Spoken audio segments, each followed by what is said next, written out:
Iran যুদ্ধ যেন পশ্চিমা জোটের বিভাজনের রেখা একেবারে স্পষ্ট করে তুলল।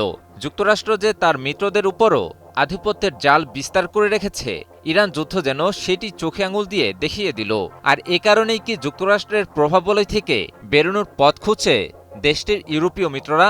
এবার কি তবে নিজেদের পথ নিজেরাই দেখবে পশ্চিমা দেশগুলো? দীর্ঘ ৫ দশকেরও বেশি সময় ধরে অর্থনৈতিক, সামরিক ও রাজনৈতিকভাবে এক সূত্রে গাঁথা ছিল পশ্চিমা বিশ্ব।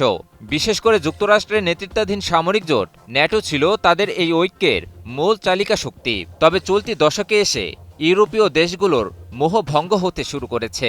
মিত্রতার আবরণে যুক্তরাষ্ট্র এতদিন ইউরোপকে তার নিজস্ব বলয়ে আষ্টে পৃষ্ঠে বেঁধে রেখেছিল। ফলে নিজেদের ঐতিহাসিক গৌরব আর স্বকীয়তা হারিয়ে ইউরোপীয় দেশগুলো যেন ক্রমে ওয়াশিংটনের ছায়ায় ঢাকা পড়ে যাচ্ছিল।